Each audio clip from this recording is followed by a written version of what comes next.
Hello बच्चों, कैसे हैं आप? उम्मीद करती हूँ आप बढ़िया और एकदम मज़े में होंगे। बच्चों, आज हम क्रिया के बारे में जानेंगे। वाक्य में शब्द से किसी काम का करना या होना पाया जाए उसे क्रिया कहते हैं।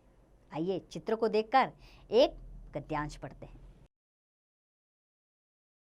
जैसे जब मैं स्कूल जा रही थी तब मैंने एक वृद्धा को देखा जो सड़क के किनारे खड़ी थी। वह किसी की प्रतीक्षा कर रही थी। उसने मुझसे सड़क पार कराने के लिए कहा। मैंने उस औरत का हाथ पकड़कर सड़क पार कराई। उस औरत ने खुश होकर मुझे आशीर्वाद दिया। तो इस गद्यांश में जो रंगीन शब्द हैं वो किसी का कार्य करना या होना ज्ञात हो रहा है इससे। अतः ये सभी क्या हैं? क्रियाएं हैं। आइए परिभाषा जाने क्रिया की। जिन शब्दों से कार्य का होना या किया जाना पाया जाए वे शब्द क्रिया कहलाते हैं। क्रिया से संबंधित कुछ महत्वपूर्ण बातें हैं, उन्हें भी जान लेना आवश्यक है। क्रिया के बिना वाक्य की रचना नहीं हो सकती। क्रिया शब्द विकारी शब्द है। लिंग, वचन व काल के अनुसार क्रिया शब्दों का रूप बदलता है। जैसे कि लिंग के आधार पर छात्र पढ़ रहा है, छात्रा पढ़ रही है, बदल गया ना क्रिया रूप। वचन के आधार पर लड़के कविता लिख रहे हैं, लड़कियां कविता लिख रही हैं। काल के आधार पर मैं कल बाजार जाऊंगी, मैं कल बाजार गई थी। तो है क्रियापद बहुवचन क्रिया के लिए प्रयोग किया जाता है, परंतु बड़े व सम्मानित कर्ता के साथ आदर सूचक रूप हैं का भी प्रयोग किया जाता है। जैसे दादाजी अखबार पढ़ रहे हैं, दादी जी पूजा कर रही हैं। तो दादाजी और दादी जी हमारे लिए बड़े हैं, तो उनके आदर के लिए बहुवचन का प्रयोग होगा, यानी कि हैं का प्रयोग होगा। धातु, धातु क्या है आइए इसे समझते हैं। क्रिया के मूल रूप को धातु कहते हैं। क्रिया की रचना धातु से हुई। प्रत्येक क्रिया के मूल में धातु होती है। जैसे क्रिया है बोलना, बोलेगा, बोलेगी, बोलो, बोलेंगे, ये सब बोल धातु से बने हैं।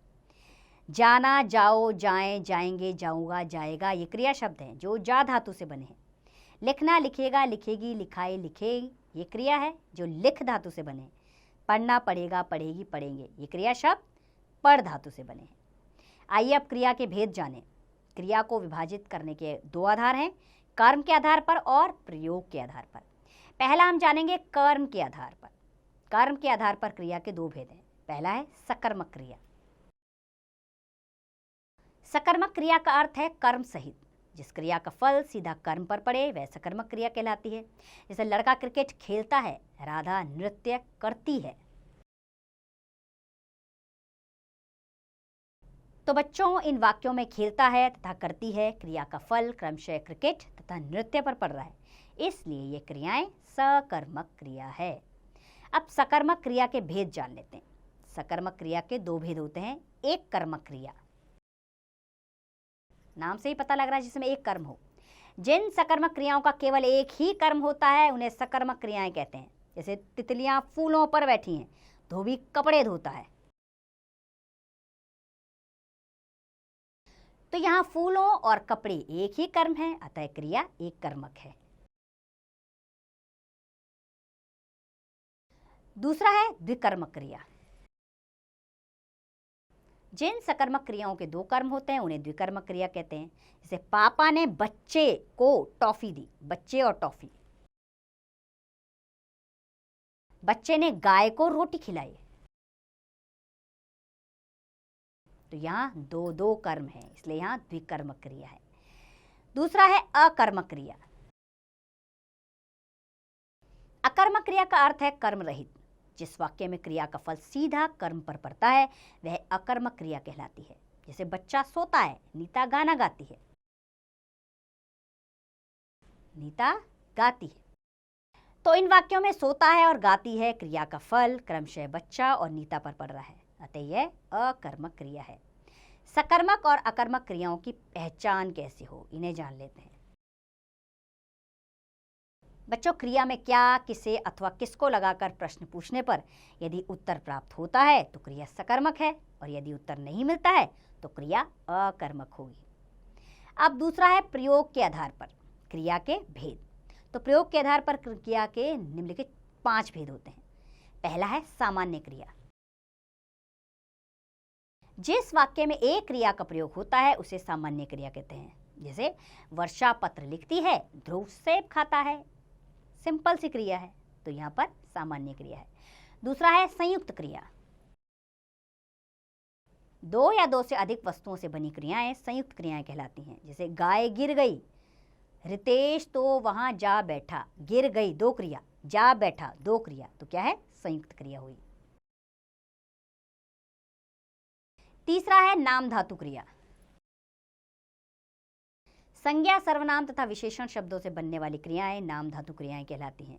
जैसे मीना कहानी दोहराने लगी है, गोपाल दीवान रंगने लगा है। तो दोहराने और रंगने ये क्या है? नाम धातु क्रिया।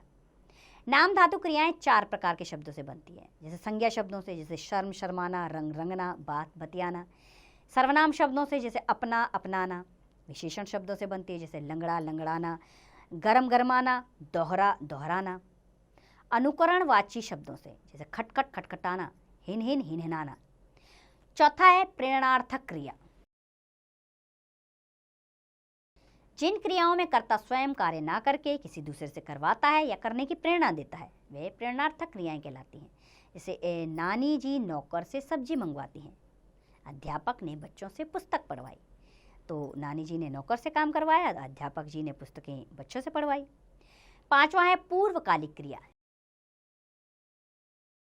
मुख्य क्रिया से पहले होने वाली क्रिया पूर्वकालिक क्रिया कहलाती है। जैसे रोहन ने दौड़कर बस पकड़ी, लड़का नहाकर सो गया।